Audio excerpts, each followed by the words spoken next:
Cairo, the most prominent capital city on the African continent. With a population of 16 million people, it's considered the city that never sleeps, and I believe it. As we drove through the city at 11 p.m. at night, men, women, and children were everywhere, playing, eating, talking, enjoying the cool of the day, 92 degrees.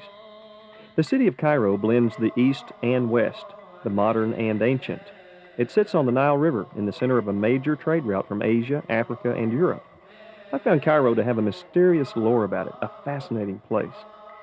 Cairo is the home of one of the most famous museums in the world, the Egyptian Museum, which houses over 100,000 ancient Egyptian artifacts, including 1,700 items from the tomb of Tutankhamun, otherwise known as King Tut. This museum covers 50 centuries of history.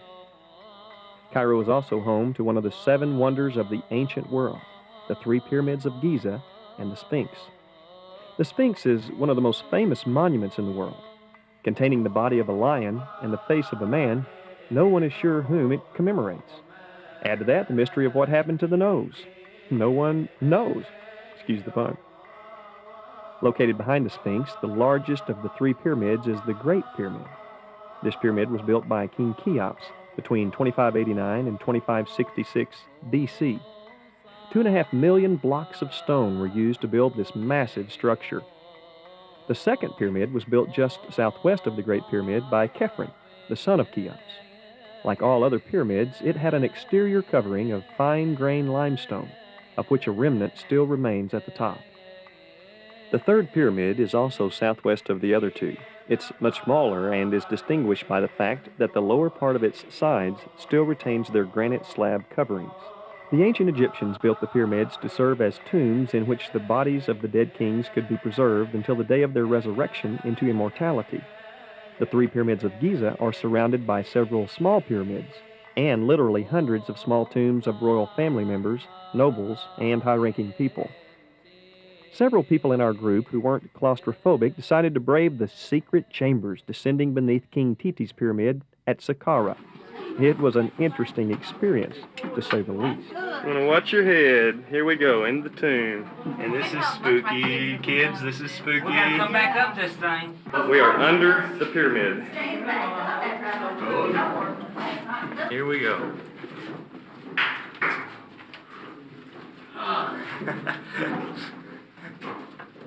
It's a mummy. There. I'm gonna stand up in a minute. Oh boy, now this is something. To imagine that that they were bringing a dead pharaoh down in here. And here we come. We're opening up. We're in the storm cellar. JD says we're in the storm cellar. Here's where we exited, right there. We still have another small chamber to go through. Look at the hieroglyphics. This is amazing. All right, here we go. We're going on into the burial chamber. And this is it. All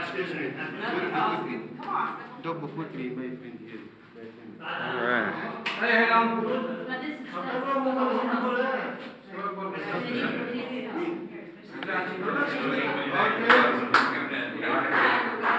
Here's his tomb. The tomb of the burial chamber.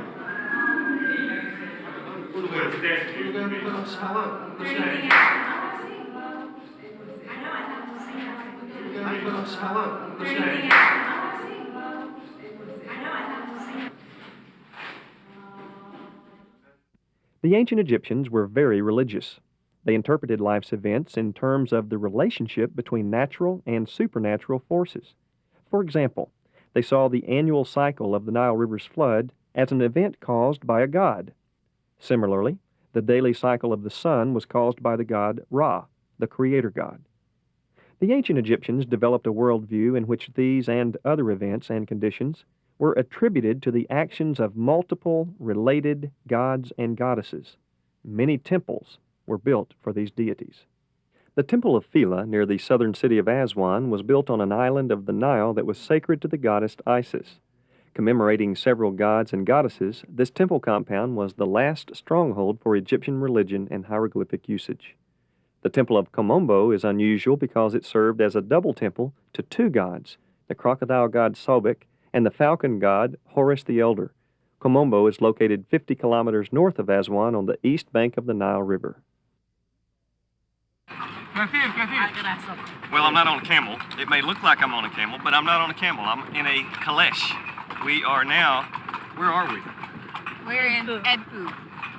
We are now in Edfu, Egypt, which is north of Aswan, south of Luxor. We have been sailing on the Nile River for about 4 hours to get to this town, and we're on our way to see yet another beautiful temple. And we are riding in an Edfu. This is basically... No, we're riding in a caleche. We're riding in a caleche. We're in Edfu, riding in a caleche. And this is a horse-drawn carriage from about 2000 AD. No, BC. No, that's not quite that old, but it feels like it. I think the street is actually that old. But anyway, we're glad to be back here. Just goes to show you.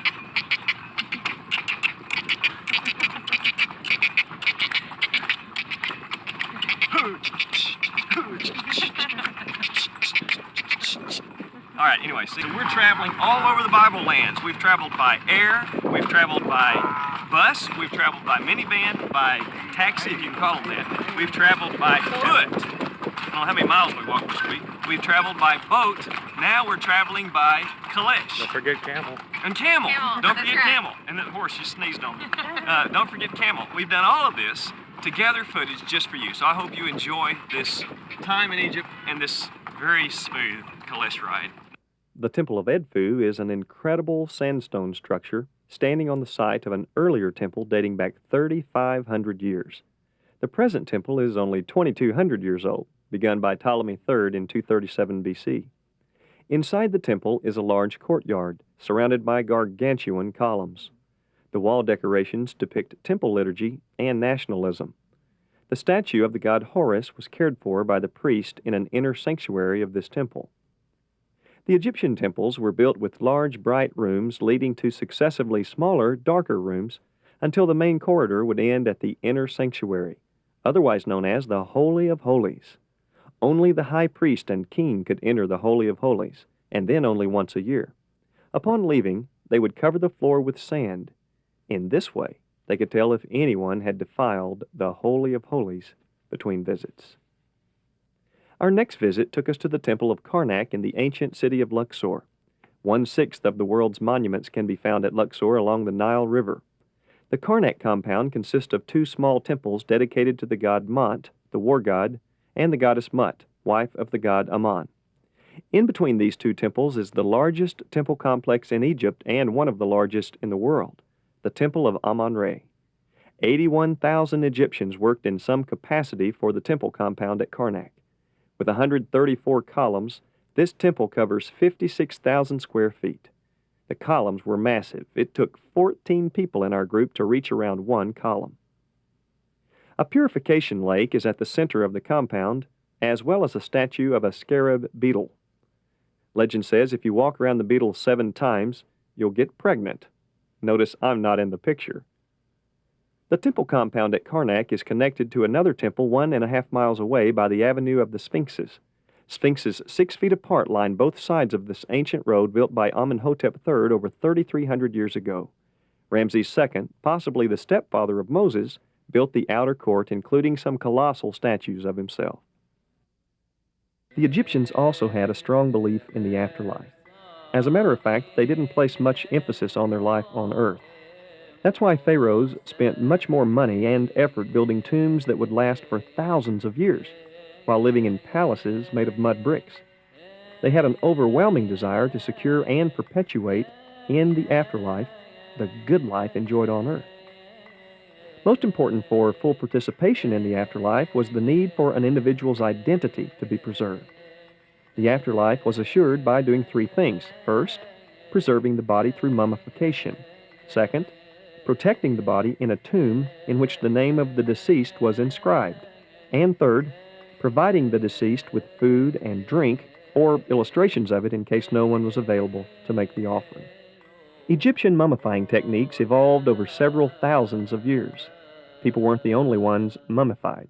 Cats, crocodiles, baboons, and many other animals were immortalized as well. Egyptians believed that a person's soul had many parts, and that all people and the parts of their souls were sculpted from clay by the ram-headed god Khnum. One of these parts was called the Ka.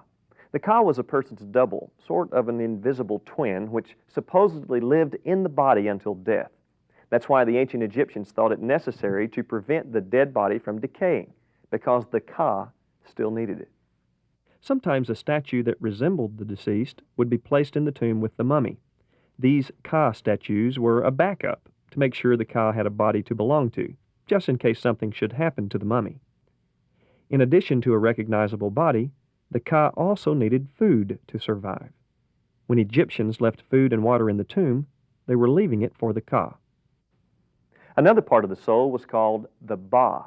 The Ba was usually shown as a bird with a human head shaped like that of the dead person. Unlike the Ka, which stayed in the tomb with the mummy, the Ba was able to leave. It could fly out of the tomb, magically passing through walls of solid rock, but it always returned to the mummy at night. Like the Ka, it could only live forever if it was able to find and recognize the body to which it belonged. And this wouldn't be possible if the body decomposed. Therefore, mummification was the guarantee of eternal life. The entire process of mummification took 70 days to complete. The chief embalmer was known as the Hairy Seshta. He wore a jackal mask to represent Anubis, the god of mummification. He was assisted by a team of embalmers. One of the embalmers would use a blade made of sharpened stone or obsidian to make an incision in the left side of the abdomen. Although this step was entirely necessary to remove the 4 main organs, they didn't like it because it was considered sinful to injure a corpse. The other embalmers would act out a mock ceremony, cursing and throwing stones at the man who made the cut. Now, they didn't really try to hurt him. It was all just part of the ceremony. The stomach, intestines, liver, and lungs were removed from the body and preserved by drying in a special salt called natron. The heart was left in the body so that at judgment the heart could be weighed. Ironically, the brain was never considered a major organ by the ancient Egyptians. They pulled it out through the nose. They thought it only existed to make mucus. After drying, the organs would be put in a 4-chambered box. This box was stored in the tomb with the mummy. The Egyptians believed that all body parts would be magically reunited in the afterlife and the body would become whole again. In later times, it became customary to put each organ into a separate container called a canopic jar. After about 1,000 years of making mummies, the Egyptians came up with yet another way to make sure the Ba and Ka could recognize their body. After the mummy was wrapped, a mask was fitted over the head and shoulders. The faces on these funeral masks resembled those of the dead, so the Ba and Ka could identify the mummy as their own. Funeral masks were made out of wood, cartonnage, or solid gold, such as the famous burial mask belonging to King Tut. To further protect the mummy from possible damage, Egyptians often placed the body in a coffin. During the Middle Kingdom, Egyptians began to make coffins shaped in human form. Like the funeral mask, these coffins had faces that resembled the person inside to help the Ba and Ka recognize it. These coffins were heavily decorated with hieroglyphics and pictures of gods and magic symbols to protect the mummy on its way to the afterlife. For even more protection, some mummies were placed into a sarcophagus. A sarcophagus is a coffin made of stone. They are quite heavy, weighing several tons. Therefore, many men were required to move a sarcophagus into a tomb. Sarcophagi were expensive, so only pharaohs and queens, priests and priestesses, and people of high social class were buried in them. The greatest safeguard against the damage of a corpse was the tomb itself. The first tombs were plain-looking, flat-roofed buildings called mastabas. They were positioned near each other like houses in a neighborhood. This arrangement was a city of the dead, or necropolis. Next came the elaborate pyramid tombs of the pharaohs. These were easy targets for grave robbers, so eventually the tombs were secretly dug underground or carved out of the sides of cliffs. Thus, the numerous tombs in the Valley of the Kings near Luxor. When it came time to bury the mummy, mourners would be called in. The importance of a person was judged by how many mourners were present at the funeral. Sometimes families would hire women to mourn at the funeral. They would wave their arms and throw dust in their hair, and weep. The better the performance, the more they were paid. Once the funeral procession arrived at the tomb, a ceremony called the opening of the mouth was performed on the mummy. A priest would touch the mummy's mouth with a special instrument that magically restored the mummy's senses, allowing it to eat and drink and enjoy its afterlife properly. When the mummy was buried in the tomb, the person's favorite possessions were buried with him or her. For example, in 18-year-old King Tut's tomb, 1,700 items were discovered, including hunting weapons, game boards, statues, clothes, models of boats, beds, a portable throne, carriages, and much more. Small statues called shabtis were placed in the tombs of the kings and the wealthy people. It was believed that these shabtis would serve as workers and servants in the afterlife. The legend that live servants were buried in the tombs with the pharaohs is just that, a legend, created nonetheless by Hollywood. The ancient Egyptians never practiced such barbaric behavior. One would think that a preserved body, amulets, a funeral mask, a decorated coffin or even a sarcophagus, a tomb full of possessions, and a bunch of shabtis would be enough to guarantee that the parts of the soul will live forever in the afterlife. However, one more important item was buried with the mummy, a copy of the Book of the Dead. The Book of the Dead was actually a collection of spells and prayers written on papyrus scrolls. Before the mummy's spirit could reach the afterlife, it had to pass through a dangerous world known as Duat. Monsters, cobras, and lakes of fire were some of the dangers found in Duat. Along with the amulets wrapped up in the mummy and the spells painted on the coffin, the Book of the Dead helped the spirit make it safely through his perilous trip. The ultimate test for the spirit's voyage through Duat was the weighing of the heart. This test is illustrated in the Book of the Dead and is popularly known as the judgment scene. It takes place in the Hall of the Two Truths in the underworld and depicts the dead person's Ba anxiously awaiting the results of the judgment. Anubis, the god of mummification, checks that the scale is working properly, as the ibis-headed scribe god Thoth stands ready to record the results. The heart of the dead person is weighed against the feather of truth. If the heart weighs less, the spirit is free to go on to meet Osiris in the afterlife and would be ushered into eternal life. But if the heart is heavy with sin, it is thrown to Ammit, a creature with the head of a crocodile, the midsection of a lion, and the hind end of a hippopotamus, whose name meant the devourer. He ate the heart, a second death worse than the first, denying the spirit an afterlife and causing it to cease to exist. Despite what the recent issues of National Enquirer may have to say, now you know why the pyramids were built and what purpose they served. By the way, if you ever get the opportunity to go to Egypt, be sure and go on a camel ride while you're there. Some of our group decided to give it a try. I decided to give it a try myself. Whoa! Oh, man. Give me some Alka-Seltzer, please. There are 3 things I learned about camels. First, never pet a camel without wearing disposable gloves. They have a nasty habit of spitting. Number 2, never ride a camel while you have an upset stomach. And number 3, bring some clothes to change into. Your old ones are going to smell like roadkill.